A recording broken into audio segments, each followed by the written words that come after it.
Welcome to Cold Hard Trash CRT episode 41. I'm your host, Trashcan Jones. And I'm Bregg, your fellow host. So, the only other note that I had to bring today was a wrestling-related note. Sorry, this is not the wrestling podcast, but I just can't not talk about him because he's something that just is a real big sort of inspiration in a lot of ways to me. It's this guy, Chris Kanyon, who donned the mask of one of my favorite wrestling gimmicks ever, Mortis. So Chris Kanyon was eventually became known as the first openly homosexual professional wrestler to ever, step inside the ring. Back in the time when it definitely was not a popular thing in society, he would kind of keep himself closeted off from that part of his life. But one of his managers would have this very famous story where he would just sit in chat rooms all night just talking to other people who were like-minded like him and then print out every single thing that he said to him and keep that in a little, metal suitcase box with him everywhere he went. And there's a really big debate on the documentary that was made on him. There's a Dark Side of the Ring series on whether this part of his life was what people found out about and then therefore hindered his career forcefully because they didn't like that part of him, or if he had his own mental problems that were in fact part of the way of it. And it was never really well known because he didn't really go to a psychiatrist to get himself diagnosed or anything. He just was like a lot of people who were doing steroids and getting their head banged around, prone to fits of rage, followed by fits of very emotional distress and whatnot. Could that have been from psychological trauma? Could that have been from actual just CTE? Who knows? That kind of, it's all up in the air. And unfortunately, he passed away from suicide, I think in 2004, 2005, around that time. But before he passed away, he had some of the most innovative and impressive ring work that I've ever seen to this day. What was the thing he was suffering from? There wasn't really anything that they knew he was suffering from. It was just potentially could have been CTE and things like that because he had a lot of the symptoms that were similar to it. I thought I missed it. No, that's the thing. And he never got checked out. It was a lot of the wrestlers, especially back then, never really sought very serious medical attention because that would cause them to potentially have to take time off, which they didn't want to do. Mm-hmm. And obviously, psychological treatment was not really just big in general, so they never really sought that out either. So it was never really nailed down exactly what could have been wrong with him, but he exhibited a lot of signs of potentially having CTE, potentially other psychological issues, but you can't really say for definite. Yeah. But he was, for almost his entire life, a closeted homosexual, and then had that just kind of weighing on him and potentially people finding out. He was always very scared of that. People close to him would say, only very few people actually knew that about him. In that Dark Side of the Ring documentary, it's one of his closest friends giving most of the retelling of it. Mm-hmm. But as I was saying, he had some of the most innovative and impressive ring work that I've ever seen. Just moves that as the announcers saw them, didn't know what to call them, but are now just very standard and prevalent today within the ring, as well as some that aren't. But some that he did that they didn't know what to call them, people still don't use. Because it's just so just this innovative things that people wouldn't even think to do. Like a leg drop where you basically ride the back of somebody's head into the ground. It looks devastating to the point where how do you not kill somebody while you do that? He did it all the time. And it was just the safest thing. It's how do you figure out how to do that? It's a crazy amount of body control, whatever you would call this martial art that is professional wrestling, of being able to, do things. It's insane. Wow. Yeah. Sounds like an impressive guy. Yeah, very impressive. A feat of physical skill. But yeah, sorry to start this off on such a saddened note, but rest in peace, Chris Kanyon, Mortis, one of my favorite wrestlers of all time. Going to be in every single wrestling video game that I play, going to be one of my created characters. We're going to make sure you have the run that you deserve. Fucking A. Yeah, upgrade the stats. Hell yeah. I'm excited to see that. Yeah, I don't want to talk too much about it yet because it's still in the works, about getting released, about what we're having in the works for the Headlock podcast. That's a whole different IP, though. Don't need to talk about that here. You should cross-plug a little bit. That's totally fine. Now we're talking about it more, but, a nice quick little thing. You also check out Headlock. Yeah, check out the Headlock podcast if you're into professional wrestling, the other podcast I do. Yeah. Sorry to cross that into this one here. If people are not into wrestling and are like, oh, come on. I hate wrestling. I hated that wrestling. other segment that they did. Don't they know it's so fake? Yeah, that other segment was fun, though, because it was just about, wrestling moves. Yeah. Wasn't exactly about, wrestling. Well, one very famous person just actually turned heel recently. That's true. John Cena became Wolfe the bad Glicke. guy. Wait, Pokemon. Is that a true thing? It's that true. Pokemon turned kind bad? of. Wolfe Glicke recently, he has a really popular YouTube channel on Pokemon. He is the most decorated player of Pokemon VGC of all time. So just most awards. Took a couple world championships. Refers to himself as the greatest Pokemon player of all time. Sure. It seems like he has the right to. Yeah. Well, he did lose in finals a couple of times early in his career. And, maybe like not even made top 8 in other ones. But basically... Still most decorated. You can make the argument. Every single time he finishes a regional. So Pokemon is growing in popularity right now. Sure. So he'll take first place in a tournament. It'll be the biggest Pokemon tournament ever. And then 2-3 months later, he's going to take first in another one, and it'll be the biggest Pokemon tournament ever. So it sounds like he's going to be the best Pokemon player ever. I was going to say. But there was a really fun part about his speech when he won there's like a European, I think it's London, regional, and he basically got up on stage after winning the regional and was like, 1,400 players trained their Pokemon, tested their teams against friends, and, came up with game plans on how they were going to win this tournament. But it wasn't enough! And everyone starts cheering for him. It's like, oh shit. Like, hey, yo. It's kind of cool that he's cocky about it. Yeah, it kind of makes you, like, if you're, like, one of the top players, you're like, I want to beat that guy. I was going to say, yeah, you play it up like professional wrestling style. You got to, make a little bit of a showman of it. Mm-hmm. Pretty good. Well, but it wasn't enough. It's also funny because it reminds me of, like, a sort of conversation that was happening on the Pokemon side of Twitter, VGC side of Twitter, like 5 months ago, mm-hmm. Where people were talking about how they need like a villain in the scene to come against, to do that, to work it up, like for the crowd and stuff like that. And maybe he was there. Maybe he was on there like, oh, I could be that villain. And then immediately, like, some guy got outed as transphobic and like, oh shit, and villain. everyone got pissed off at him. And then people were like, yeah, so you need a villain now, huh? Right, we got our villain right here. I don't think it was this one guy that kept on showing up in like MAGA hats. I think after they made it a rule stating that you can't wear any political stuff to tournaments.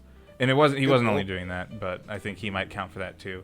But then Wolfe comes in and he fulfills the heel. He's like the actual like fun to hate heel, like not actually hate. Yeah, he's just the cocky champ. Yeah, and you gotta take him down if you want to be the very best. Literally just fucking Gary Oak. Yeah. Shit. I've watched quite a few of his videos. I think he's definitely upped his like production quality quite a bit. After he wins like a tournament or something, you can expect like a video on it in like 3 months, and he goes over every single battle that he did because he takes really meticulous notes. Oh damn! So he will describe every single turn and like what he was thinking of. Like, unless it's just like just play it straight, just attack, right? Clean up, attack, kill. Yeah. Seems like he might be the best in the world. Seems like he's the best that no one ever was. Yeah, right. Yeah. But we don't know yet, and there's still more tournaments to come, I suppose. That's funny though. I'm glad that the Pokemon scene's getting a little like pro wrestling-y. Mm-hmm. It's funny. Well, you need it for a competition with like, I don't know, it's you can just like appreciate the game for what it is, but like that doesn't make the best spectator experience, right? Sure. You kind of want to know the drama of what's going on, even if it's just like people's records against each other, right? Or like what's at stake for each of them. You like to know these things, and that helps you care about the game. Right. It builds a whole world around it. It actually makes it more than just the card game in front of you. Mm-hmm. Pretty cool.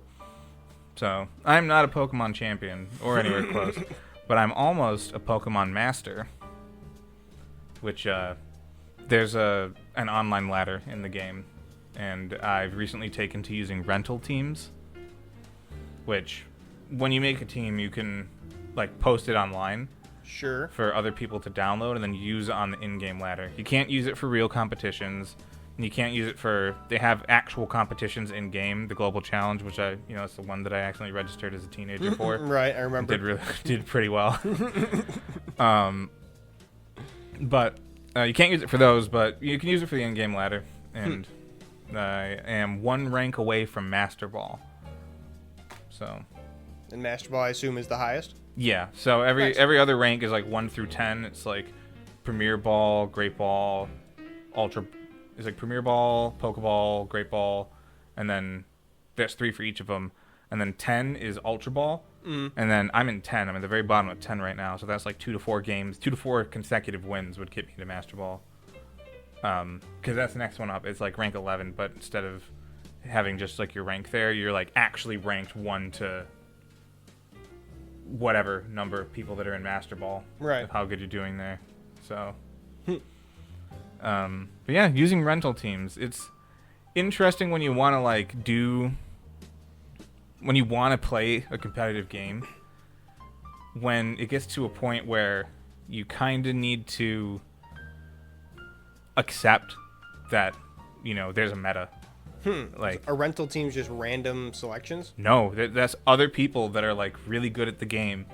Oh. Putting together their team, all their EV spreads, items. Okay, that's pretty cool then. All that stuff, yeah.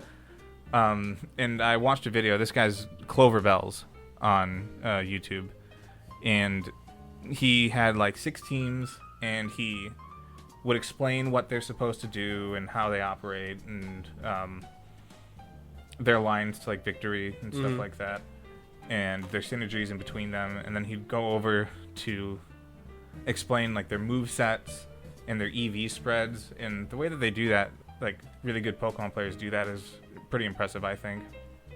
Where if they want like a defensive Pokemon, they'll calculate the defensive stats they need against certain attacks from other common Pokemon. So there's a whole damage calculator out there, right? Right. And you would take, like, this is the most popular attacker in the game. And this is, like, either their most common or they're just, if they're a really good attacker, some people might be running, like, maximum attack. Right, so the most they could possibly do. Like, yeah, just completely everything down. Like, this is the hardest you could possibly hit. And they specifically tailored the defense to be able to withstand, like, that amount of attack? Yes. To live on, like, 3 HP. Damn. So you need to take 2 attacks to get them. Or make it a roll where it's, like, 15 out of 16 times you survive this. Or, with weaker attacks... That's wild. You can calculate it to try and take like a 2-shot and bring it to a 3-shot. So you can stay on the field at least 1 turn longer against that line of attack. That's pretty cool. That's a crazy amount of like planning to go through to like actually raise the Pokemon specifically for that one moment, basically. Yeah, you do most of it in the calculators and the theory and stuff like that, and then once you like know, like, okay, like this does do the things I want it to, it works. Then you go into the game and you build it up, which that's about the same speed for any Pokemon from 0 to fully kitted. Right. Is about the same speed, but you still got to do it. Right. That's cool. They also do a lot of sort of speed things. So there's different speed control options in the game. So there's one move called Tailwind, which is a field effect that for 4 turns, including the turn that you use Tailwind, every Pokemon on your side of the field has their speed doubled. So you'd calculate out a speed stat against the fastest Pokemon in the format. Right. To be 1 higher than half of the fastest Pokemon speed, so that if you get Tailwind up, you outspeed the fastest Pokemon. Always, just with all your... Yeah, neat. Yeah. Unless they also get Tailwind up, and there's a whole thing about that. Damn. Or sometimes it's just you need to be faster than the mirror, right? Like, the fastest, like, probably the most important really fast Pokemon in the format is Calyrex Shadow at 150 speed, which that number, it's still kind of confusing like, is that a good number or is it a bad number? But this is a really good one. All right. There's like one other Pokemon that's faster than it, and it's not nearly as strong. It's not a restricted. And so it's likely enough that someone who's running that Pokemon, even though they're faster than everyone else, to fully invest in their speed just for the mirror match. Just to make sure that you move before the other in the mirror match. Damn. That's a crazy amount of planning to be able to like go through. It's like almost like chess, like having to think about like this move to this move to this move to this move. That's crazy. Yeah, you got to know all the most of the possibilities that can come your way. And so I'm using rental teams, and it really feels nice. You know, like what I'm probably gonna do is like if I wanted to make a team of my own after using these rental teams, I'm going to take the spread, the EV spread that they have, and then just use that for the same Pokemon on my team. But, like, the other points of the team might change. But I can just sort of steal spreads, right? Like, people share these in the community. Like, oh, for a Moongus, you want to have, like, this much defense and this much this. And if you're using this item, you actually want to lower your HP a little bit so it activates sooner or gives you more healing because there's a lot of percentage healing in the game. Right. And you can optimize your numbers for your health stat to get more healing from healing items, or to reduce how much recoil you take from recoil-inducing items by like 1 point. So. Jeez, that is a lot of dimensions to Pokemon that I did not know about. In a well-built team, like you can actually just sort of like play it a lot. It's just really smooth when you play it because it's kind of like the anime in a way. Where like your Pokemon just barely survives a super effective hit, and it's like, oh no, that was planned by the person who made the team. They knew that would happen, but when you're playing it without even knowing all this stuff, you're just like, okay, cool, you know, like it feels like, oh, I'm in the anime. Yeah, it just barely survived. They also have a mechanic for that in the main game story, where once you hit like max friendship, your Pokemon will do things like living a hit on 1 HP for free because they toughed it out. Because they don't need to be sad. They what you call it? They like felt your heart or whatever. Increased critical hit ratio, curing themselves of status, which is getting over poison. Yeah, just like I'm not poisoned anymore because I love you so much. It's a very cool experience. I'm happy to have been getting more into the game. Yeah, sounds cool. Yeah. Some people even share teams now that I think about it. Like, 2 people will come to the tournament with the same exact team because they worked on it together. And if they run into each other for the finals, like... Mirror match on mirror match. Mirror match, and they both know exactly, like... yeah. Like, how to play, how the other team plays. Because it's the same team. Like, because sometimes when you say mirror match, you're just talking about, like, the restricted Pokemon, right? Like, the main centerpiece of your team, if that's the same as theirs, then people will call it a mirror match. Oh, I see. But, like, the full, every single thing, every little detail. Being the same, that's going to be... How did you even fight against that? All your speeds are going to tie, so those are coin flips, but it's all, like, positioning. Like, if you know, like, who you need to put out when, they probably played against each other before, because they made the team together. I was going to say, yeah. Shit. That'd be a completely different game for them. That'd be a cool match to see. Yeah. I don't think there's been any finals like that, but there has been some top 8s, which I don't know if there's recordings of them because VGC, they'll do 1 recording per round. Oh, yeah? So you really need someone to like have notes. Like one of all the games that's going on, 1 gets recorded and put on the main stage. I'm surprised it doesn't have like more big coverage. Yeah, I mean, they've been like really strengthening their ways to watch. I mean, you just go on YouTube, Twitch, whatever. It's they put it up there, and then when they do games, like they'll clip that game out, and they'll upload just the game. Right. And they'll actually make even smaller clips. I've been seeing these on Twitter too, which is just like watch as this Tinkaton survives a move on 1 HP, and then the Pokemon that was attacking it knocked itself out with recoil, and the Tinkaton won the battle. And it's like, whoa, you know. They're finding the cool moments and they're Right. sharing them a lot more. And so I'm surprised that's just taking off now. Isn't the Pokemon card game been around since like Pokemon itself? Like, how have this not been like an established? well, this like, is the video game, but Oh, you're right. the card game does have its own.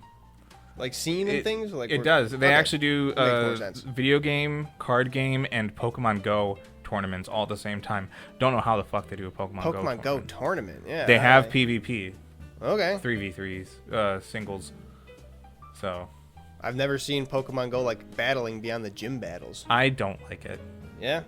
But it's kind of like the gym battles, except instead of that being like a raid type thing where like you're sort of surrounding a Pokemon at the center of the ring. Right. It's you're facing each other, and each side gets 2 protect shields, and you got your charge moves, and if you use the charge move on them, you get the option to use one of your 2 protects for the whole game to keep yourself safe. Mm-hmm. Other than that, you're just like the gym, you're spamming your little attack, and you can swap. Weird. Yeah, I mean, people play it. I respect it.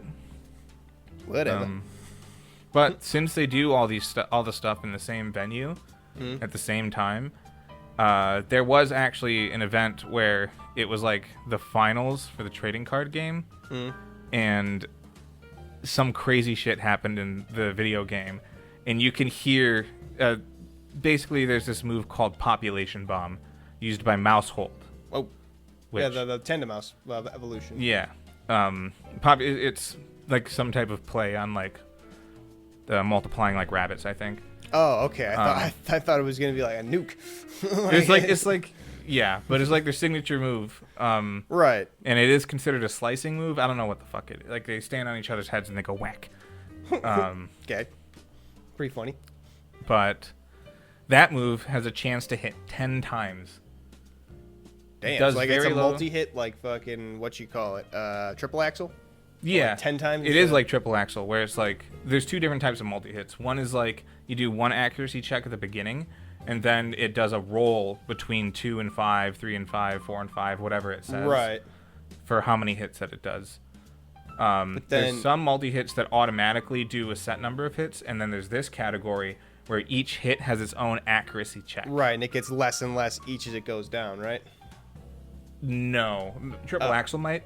Oh, that's how I thought triple axle worked. Yeah. So Triple axle may or may not, but I've seen it seems pretty consistent. With Population Bomb, it's just a 90% chance each time. But if you miss one, the whole thing's over. Oh. Okay, so it's a pretty good chance you're gonna hit at least like 3-4 times, but all 10. Damn. That's rare. Damn. And this was like turn 1 or 2, and this is a particularly offensive Maushold, and they used terastallizing on it, which they did Terra Normal, which the Population Bomb's a normal type move, and it's already a normal type, so instead of doing 1.5, it's doing double. Damn. And it raises the base power, and it has an ability that increases the damage of attacks that are below 60 damage. Damn. And it might have an item that makes it do more damage too. Jeez, so that's like a huge hitter. Yeah. Or it might be an item that makes it more consistent. If you use the wide lens, each roll is 99%, so it's pretty consistent to get 10. Damn. I don't remember which one they did. It might have been the wide lens, because they hit 10 in a row and one-shot a Dragonite from full. And that was what was happening on the TCG recording. Right. Was you could hear people going 1, 2, 3, 4, and they're just getting more and more excited with like when it gets to like 7, 8, 9, 10. Right. That's awesome. So, yeah, it's just a cool moment, and they're focusing more on getting those cool moments. Nice. Hell yeah, I'm surprised. I guess I'm surprised that it's taken this long.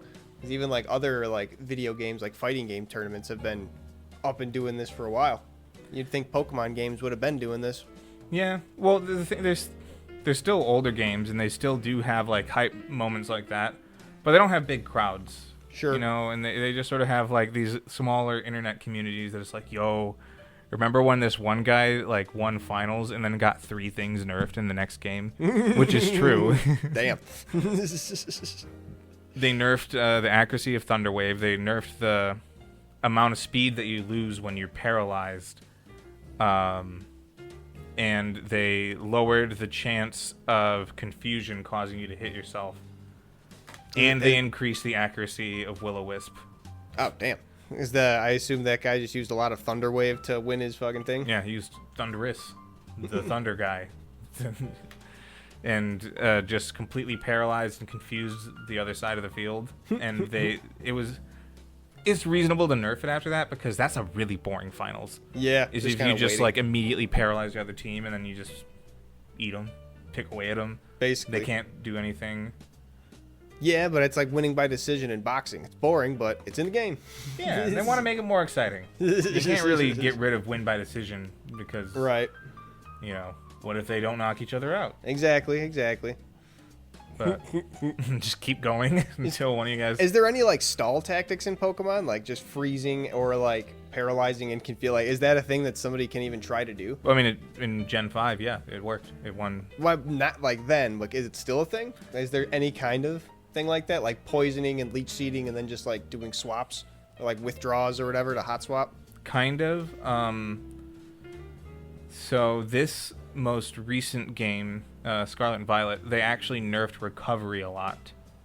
So basically any Pokemon that gets a recovery move, that move would typically have like 20 power points, right? You could use it 20 times in a match, or like 10 or 15 or whatever. They're like all down to 5, which means that if you use a PP up, you can only bring it up to 8 max. Right. So that really mitigates like stalling with health. So really trying to take it out. They just made it less viable so that other things are better. I mean, Wolfe Glicke, the most decorated player. Best in the world. His favorite team archetype is Perish Trap, which Perish Song is a status move that every single Pokemon on the field, including the user, starts a timer that in 3 turns, if they haven't left the field by then, they immediately faint. Oh, damn. And then that's just actually, you can set, how many PP does that have? Can you set that to use that on every single Pokemon, basically? Well, I mean, you could put on every single Pokemon, but it does it for the entire field, including the user. Oh, shit. I thought it was just any Pokemon that can hear. So if you have the soundproof ability, you're immune. That's pretty cool. So you use that, and you have another Pokemon, Gothitelle typically, with the ability Shadow Tag, which locks enemy Pokemon on the field and prevents them from switching. Right. Unless they use a switching move, which they may or may not have it on their moveset, right? Right. Like U-turn or Baton Pass, but nobody uses Baton Pass. So you do that, and you like position yourself so you can get like the song off. You pull out your Pokemon so it doesn't faint. Right. And you like protect back and forth. You're really predicting what they're going to do. And once you wait the 3 turns, they just both faint. And they might have still done some damage to your team in that time, but if you can keep them on the field, they faint. Yeah, and if he's like the one Pokemon that's supposed to be like the centerpiece, take that. Protect. All this talk of competitive video gaming and like why it's not so big. It's got me thinking of the Command and Conquer General's 0-hour competitive scene, which has like a live streamed thing every single year and like a $20,000 grand prize pool. And it's like a Command and Conquer General's 0 hour specifically. Like it was a standalone sort of DLC kind of spin-off of one of the Command and Conquer Generals, because it just added more generals and more like, varied gameplay and whatnot. It's weird that like that specific one, guys, still has a pro scene going on to the point where they have a prize pool that's pretty significant. It's not nothing. That's crazy. Shout out to Command and Conquer Generals 0 hour specifically. My favorite RTS. Makes me think of do you think they still do CSGO? Or are they on CS2 now? They're on CS2, but yeah, they definitely have to. It's one of the biggest fucking games on Steam. Yeah, but biggest in the world. I don't really know anybody that plays Counter-Strike, but it's probably big. I respect it for apparently it's pretty serious, Yeah. Like I assume it's like big in like certain age groups, probably like the younger kids, like when we were into it, that age group.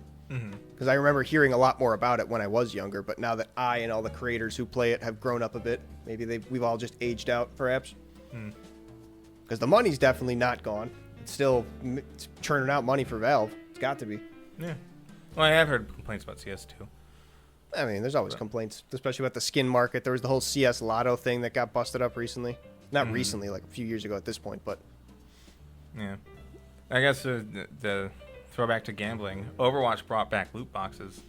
Brought them back? Oh, yeah, didn't they have to take them out for whatchamacallit? Wasn't there some country in the EU that was doing that? Like, you can't have them? So... It was the CSGO, too. They still had them in the game up until they swapped over to Overwatch 2. Which was in October of 23 or 22, something like that. And they just took them out of Overwatch 2 for any particular reason, or was there like a sanction? It was out at the release of Overwatch 2. They didn't say anything about it, but there was a battle pass in the shop. A lot of people were saying that they took them away so we would have to pay for shit. Probably true. Yeah. But then they added them back. There's still the battle pass, you know. Right. But you also get loot boxes over the course of the season. You get free stuff. I'm not sure if there was a sanction on it. I know that there was a whole thing where it's like you gotta post the drop rates for everything. And wasn't there a thing for like CS:GO where they had like the X-ray things they had to employ for like a certain country or whatever? So like you could look in the loot box before you opened it. I thought there was something crazy. like that. Yeah, it was like you literally couldn't have just the gamble of that. So it was like you got an X-ray token, so whatever loot box you got, you only got one of them. So you could check what was inside the loot box, and if you wanted to open it, you could see whether you wanted to or not. But if you got another loot box, you couldn't check that one until you opened the one that you already peeked at. That was their kind of loophole around it. If you peek in it, then you have to open it. You don't have to. Or you can't open the next one. You can. You just can't look inside it. I'm pretty sure. Oh, okay. Well, can you sell the one that you peeked? No. I think they also did that. You can't sell ones that you peeked at. You can sell the ones you haven't. Okay. But like I said, I think you only get the one peek per. I don't know if you get to like buy more peeks or anything like that. I just remember they had the little X-ray thing. I forget what country it was for. That is interesting. It was a loophole. Well, nowadays, a lot of that anti-gambling stuff in Europe ends up being more you can't use the imagery of gambling. But you can have loot boxes. That's fine. No game corner in Pokemon where you do slots to get a Porygon. No Balatro. That's not even like actually gambling, is it though, right? I know. I follow the guy on Twitter that made Balatro, and he's like upset about it and making this exact argument. That's not real gambling. It's just like funny money gambling. You're not actually like earning. It's not even funny money. Like you don't put anything up to do like an ante. You just have your money. It doesn't cost anything to ante. You just lose if you don't. Right. You lose like the in-game. It's not a thing. Can you even like buy? Yeah, I assume you can buy things in Balatro like skin packs and whatnot. No. But no. So They're there's no free. Microtransactions. No. What it is they have free DLCs that are called Friends of Jimbo. Jimbo being the name of the main Joker on the first card you get. Oh, okay. Yeah, I remember you showing them to me, all the different card packs and everything. Yeah, those are free. And it's awesome. just references to other indie game series like Binding of Isaac, Vampire Survivors. Yeah, there's even like a Fallout one and stuff too. I thought anyway. Honestly, I haven't played it in a while. Maybe there's a newer pack. Yeah, I remember Tyler was showing me some too. So maybe I might be misremembering that, but that's kind of cool. I didn't know they were all free. Heck yeah. Yeah. So. But definitely not gambling then in any sense. It's not gambling at all. What the hell? Can't even talk about gambling. Don't even think about gambling. Don't even. You can gamble though. Wait, what? Just don't talk about it or think about it. Don't bring it or up. Look at it. Don't mention anything about it. Just hush hush. Gamble. Feel free to do as much as you like. Yeah, no, get your money. Get that money. Or lose your money. Either one. Yeah. I don't really have any other notes to talk about, though. Do you? What time are we at? About 35 minutes. I'll take I that. I had another thing about Pokemon. I forgot it. Well, I think we've talked enough about Pokemon, so I think we can call it an episode fair. for this one. Thanks for tuning in to CRT Cold Hard Trash, episode 41. If you enjoyed listening to it, be sure to tell it to everybody that you know enjoys podcasts, that enjoys nonsense, enjoys two friends just shooting the shit with each other. Just any kind of good vibes we're trying to put out there. If you enjoyed it, share it with somebody else who will. Till next time. See ya. Goodbye.